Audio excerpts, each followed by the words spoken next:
ไปได้ทันเที่ยงพักขึ้นเขาก่อนโอ้อยู่เขาเลยเนาะยานพวกเจ้าแล้วหิวคอยยั่งคอยฮะเจ้าคิดว่าจักโมงจังสิหอดเนี่ย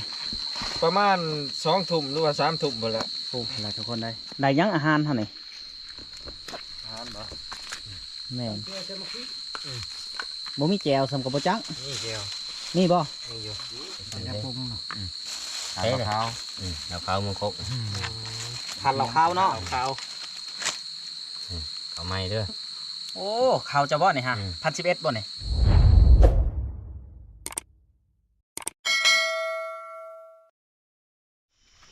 ตอนนี้กำลังเดินทางทุกคนมืดแล้วเนาะมืดแห้งเลยทุกคนเพื่อสิหอดบอลสถานที่อยู่นี่ก็พุ่นแหละ10 โมง 11 โมงทุกคนประมาณนั้นแหละเนาะโอ้ทุกคนได้เหนื่อยเลยเนาะแต่ว่าเฮาสิได้พกมูไปเลยทุกคน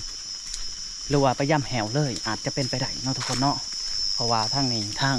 พันบนเที่ยงพันใส่แหวกับว่าแมนทุกคนเป็นได้บ่ลาม่วนบ่บัดนี้ฮะยังเสาหอบอยู่ยังเสาหอบไม่ลาบ่บัดนี้ได้จังว่าคิดอย่างมากน้ำเฮาโอ้อยากเปลี่ยนประสบการณ์ใหม่ๆลองบึงเชื่อนี้ซ่อนในหูเลยว่ามันบ่ได้ง่ายคือเห็นในคลิปบ่แม่นบ่ง่ายคือเห็นในคลิปเลยบ่ง่ายเนาะไปเดินทางต่อพุ่นและ10 โมง 11 โมงพุ่นและจังหอดบอลอยู่ไปได้ทันเที่ยงพักขึ้นเขาก่อนโอ้อยู่เขาเลยเนาะยานพวกเจ้าแล้วหิวคอยยั่งคอยฮะเจ้าคิดว่าจักโมงจังสิหอดเนี่ยประมาณ2 ทุ่มหรือว่า3 ทุ่มหมดแล้วโอ้อะไรทุกคนขั้นสากับพุ่นและ10 โมง 11 โมงพุ่นแล้วเนาะทุกคนผักผ่อนกินเขาก่อนเป็นว่า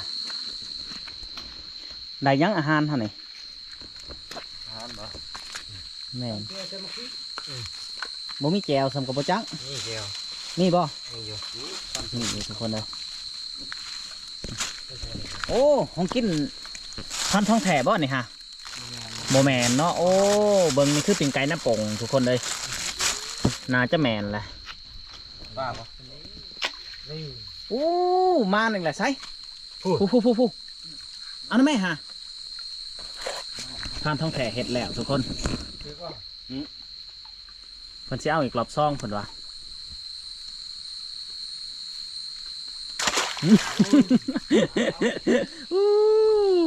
บ่ท่านจ่อยมันหนามเดือดข้างหลังขาดได้ฮะโอ้ท่านเซยบ่นะฮะทางมันกุดแหละเอาไหนไหมฮันเด้ไปบ่ได้เนาะไปบ่ได้จับเลยเรียบร้อยใส่เบิ่งดูแม่นจับไปต้องบ่จับโอ้มานลีทุกคนเลยนี่โอ้ยเมื่อยได้ทุกคนเลยบัดนี้ก็สิได้กินข้าวก่อนกินข้าวกินหนามก่อนจังสิได้เดินทางต่อนี่แหละเรือสุดถ่ายสุดกับว่าแมนทุกคนบัดนี้เฮาก็สิได้กินน้ำผู้น้ำผ้าแหละเบิ่งคักเลยบัดนี้ขึ้นมาเลยมาโหลดจะได้กินข้าวแล้วทุกคนเลยหมูก่อนนะแค่นี้ถือว่าเป็นบอลทีน่าพลาดขึ้นมากแต่ละเถื่อคุณจะได้ผักข้าวอยู่นี่อีกเถื่อนึงแล้วก็เดินทางต่อยังขาดนึงยังขาดยังไกลอยู่ใช่จะซื้อจะซื้อได้ปุ้งเนาะใช่เลยข้าวมังคุดทานข้าวเนาะข้าว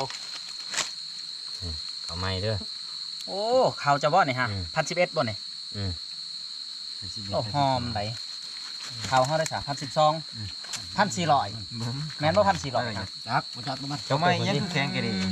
เดอยู่เนาะโอ้มาข้าวเดียวนึงม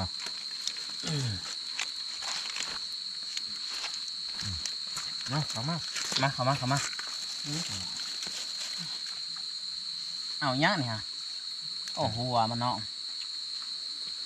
ฮักสิมันจะดังบ่เรือด้วยเรือไหมทานเที่ยงเป็นแบงฟูดแล้วสิแบงกันคนละตอน2 ตอนมาจะได้จ้าด้วยแล้วทุกคนเลยเบิร์จานจ้าตัวไหวนะพานเที่ยงกับพานท้องคือสิแสบขนาดเนาะยาน้ำลังหมูหิ้วแห้งบ่จันหิ้วแห้งบ่ใช้ตัวไฟยืมเนี่ยกินอย่างยังไม่เห็นยัง ปิ้งใช้ปิ้งปิ้งฉันคือตัวหน่อยแทนนะ พี่โค อ่ะปิ้งโขกก็มีบ่ถากแมนบ่พอ โยก ใช้มาเบิ่งกูเป็นต้นได้โอ้ทุกคนนี่ไตอยู่นี่กระดุยนี่โอ้มันหูจักเนาะ ตัวหน่อยปิ้งบ่ใหญ่ ปิ้งบนใหญ่ทุกคนเลยฮะไปแล้ววิสิไปหาไพ่บัดนี้ไปหาพันท่องบ่ มาเพื่อมันหมดจากทางไปเพราะว่าเขาอยู่ไกลกันเด้ โอ้คันเท่านี้ใกล้ได้สะ นี่ไก่ต้องมาหาข่อยด้วย โอ้มันสลัดเนาะ นี่ให้บอลปบมาหาข่อยด้วย โอ้มันหูจักอันนี้มันเลือกไพ่ใจกระเจ็บมันว่าเนาะ บอมันแบบว่ามันถือกินเท่านั้น อืม จะลองยืนเบื้องโลจะมายืนผู้เดียวจะยืนข้างนั้นต้องไปข้างนั้นเขามายืนข้างนี้ก็มาข้างนี้ ปัจจุบันนี่เอ้า ฮะมันนอนอยู่เลยสงสัยอิ่มแล้วก็บ่จักโอ้ยทุกคนได้แล้วแล้วกินข้าวกันจะได้เดินทางต่อก่อนตอนนี้ยังอีกใกล้พอสมควรทุกคนเลยคนแหละคือในผ่านพันวาหั่นแหละขันยางสาม9 โมง 10 โมงทุกคนเลยขันยางไหวก็น่าจะบ่หอดแต่คือสิบ่ไหวตรงนอกเพราะว่าพ้นตกเลยทุกคนเลยเริ่มมากเลยนี่ย่อยมิดไม่เลยปัดลงไป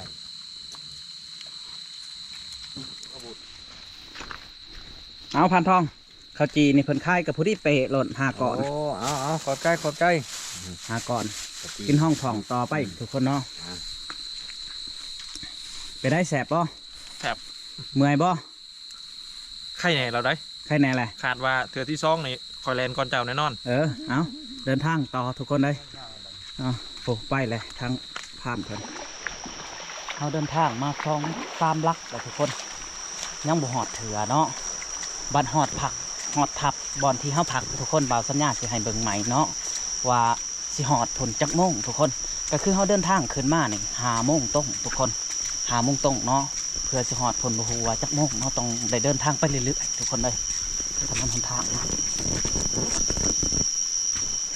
เรียบร้อยเลยทุกคนเลยถากบอดนี่ฮะใช้จับมาเบิ่งลูกเป็นโตไปได้โอ้ยทุกคนเลยทีนี้ก็กินห้องต้นหนึ่งทุกคนตอนนี้ห้องหอดในหนังเลยเนาะด้วยความหนังดีแต่หนังโบราณทุกคนเลยโอ้ย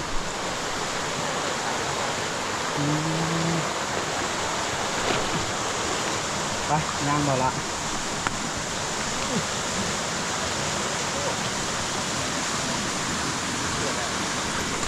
หอนนี้จะลำบากแหน่ทุกคนเลย ไอ้นี่ลอยไปเลยป่ะนี่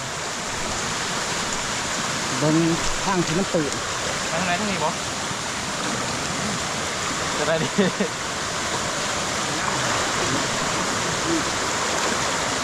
เดินเด้อยันลมถูกก็ก้อนใหม่จะนำทุกคนเลยโอ้น้ำมันจะแห้งทุกคนนี่เนาะแต่ว่าต้องไปให้ถูกข้างไหนไปให้ถูกข้างโอ้ทุกคนเลย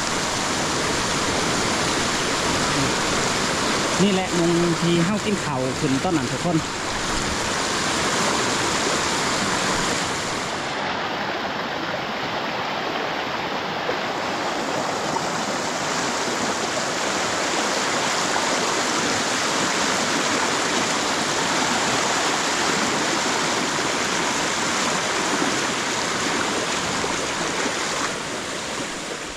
เริ่มสิหอดบนอยู่แล้วทุกคนไอ้กันนี่เนาะพอแห้งเติบทุกคนเพื่อห้าวสีมาหอดอีกบริธรรมดาเลยทุกคนเลยผ่านอุปสรรคหลายๆอย่างเนาะว้าวเถอะห้าวบุหัวจักมุ่งบัดหอดบอลสถานทีอยู่ทุกคน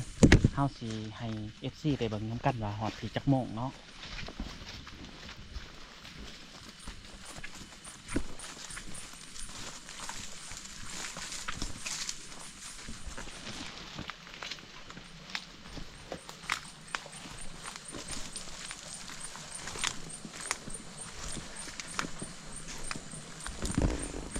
แมนไปเลยก่อนละ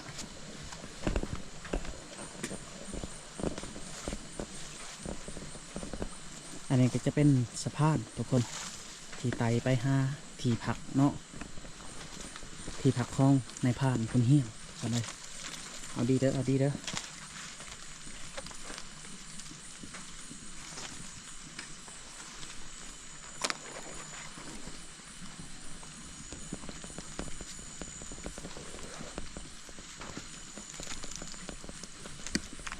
ไปไหนอยู่บ่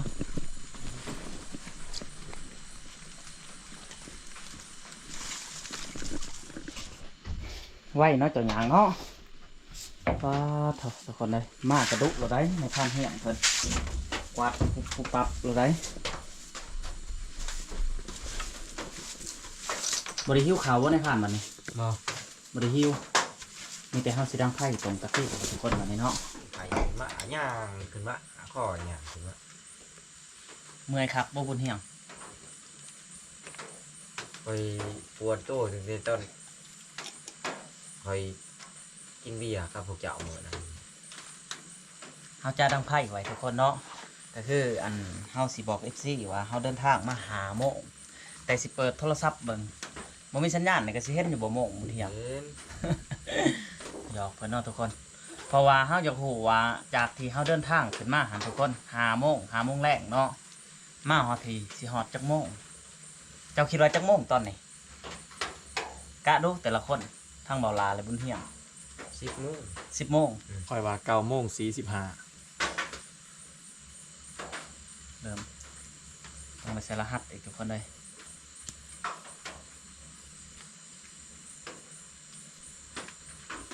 9:24 9:24 9:24 คิดได้ว่ามาหอดไว้ มาฮอดไว้เนาะ ห้ามบรินังผักเลย เฮาบ่ได้นั่งพักไล่เบิ่งดู9:24เฮาขึ้นมา5 โมงนี่มันถึงอยู่จักโมงบัดนี้ 4 ชั่วโมง 4 ชั่วโมง24 นาที 4 ชั่วโมงเนาะไปได้บ่ลาเมื่อยคักบ่บัดนี้นี่แหละ 4 ชั่วโมงนะ พูดไม่ออกบอกไม่ถูกว่ะ ก็ว่าเอาไปเที่ยงแล้ว4 ชั่วโมง 4 ชั่วโมงเนาะ 4 ชั่วโมง นั่งพัก เนาะ ผ่อนกับ5 ชั่วโมง แม่น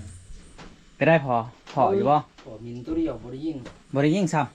ำ สั่นมันมาปุ๊บ ปบก่อนไปได้สิไปต่อหรือสิพักผ่อนก่อน ก่อนจะงอยด้วย พักผ่อนจังหน่อยไปได้เจ้าเห็นหลีกเลี่ยงไปคนเดียวทีนี้เห็นอยู่บ่ โอ้บ่พอยังเลย บ่พอยังเลย พอจะตากบร้ายแต่ตากบ ตากบมันบ่อึดเนาะ เออ รอลุ้นน้ำกันทุกคน หลังจากพักผ่อนแล้วจังสิไปต่อเนาะหลังจากกินกาแฟแล้วทุกคนเฮาก็ได้ออกไปไต่ต้าเนาะเพราะว่าเฮานอนบ่หลับทุกคน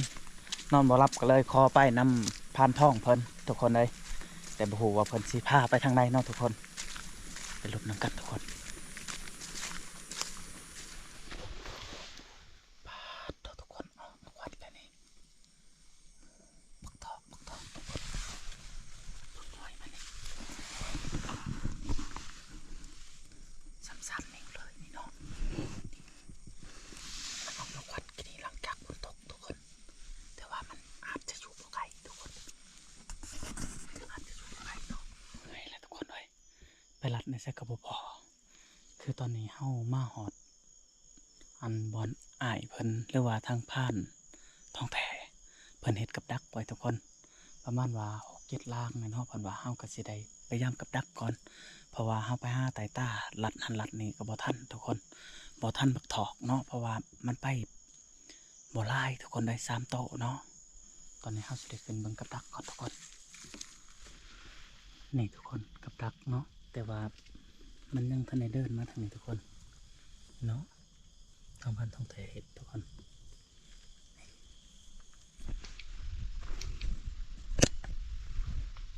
เอาทุกคนเลยหลังจากพยายามกับดัก3-4 ลังบ่เห็นทุกคนทั้งอ้ายเพิ่นว่าจะให้เฮานั่งอยู่นี่ทุกคนจะให้เฮานั่งคนเดียวนี่เนาะเพราะว่ามันเป็นถนนหนทางบ่อนมันขึ้นทุกคน อันนี้เป็นผู้ยังอ้ายนี่ ผมมัน ผู้มันโอ้ หลังผมมันโดดกดก่อนโดดสูง โอ้ทุกคนอ้ายสิไปการทางนั้นแม่นบ่ ๆก่อนจะเลาะไปเลยเดี๋ยวก่อนจะมาสู่เอาเจ้าเอง โดยทุกคนทั้งอ้ายเพิ่นก็สิไปแล้วเฮาก็สิได้นั่งทาเนาะบัดนี้เฮาจะได้นั่งอยู่นี่คนเดียวทุกคน เพราะว่าเฮาสิดักทางมันมาเนาะทางอ้ายเพิ่นไปแล้วทุกคนโผล่ไปเนาะโผล่ไปใช่บ่แสงไผ่ทุกคน แต่ว่าเฮาจะดักอยู่ในอันทำนี่ก็ว่าแม่นทุกคนเลยจะได้อยู่คนเดียวในนี่เนาะจนกว่าผ่าสว่างทุกคนผ่าสว่างและอ้ายเพิ่นว่าสิมาเอาเฮาเนาะเฮาต้องได้อยู่ทานี่ทุกคนแจ้งแล้วทุกคนบัดนี้เนาะทั้งในผ่านเพิ่นทั้งพันทองยังบ่เห็นมาอยู่ทุกคนเฮาได้ทาเพิ่นอยู่นี้จนแจ้ง จนผ่าสว่างเลยทุกคนแต่ว่าบ่าวสัญญาจะบ่ไปใส่ทุกคนเพราะว่าเฮาบ่ฮู้สถานที่บ่อนอยู่หรือว่าเฮาบ่ฮู้ทางเฮาสิไปก็ว่าแม่นทุกคนนี่เนาะแจ้งเลยโอ้ยเมื่อยแห้งเลยทุกคนเลยมื้อนี้เป็นมื้อคืนก็ว่าแม่นทุกคนจากที่เฮาขึ้นมื้อคืนนี่เนาะแต่ตอนเฮาขึ้นตำบิดนั่น5 โมงแรงทุกคนแต่ว่าเฮาไปหาการจนฮอด6 โมงเช้าแล้วทุกคนยังบ่เห็นไหนยังเลยเนาะเอาทุกคนสำหรับคลิปนี้ก็บ่มีหยังหลายเนาะจังได๋ก็ฝากไปติดตามคลิปหน้าและขอมกขอบใจ FC ทุกท่านที่เบิ่งแต่ต้นจนจบเนาะสำหรับคลิปนี้บ่าวสัญญาสิได้จบเพียงเท่านี้สำหรับ EP นี้เนาะจังได๋ก็ฝากไปติดตาม EP หน้าสำหรับ EP นี้ขอกล่าวคำว่าสวัสดีและสบายดีเด้อ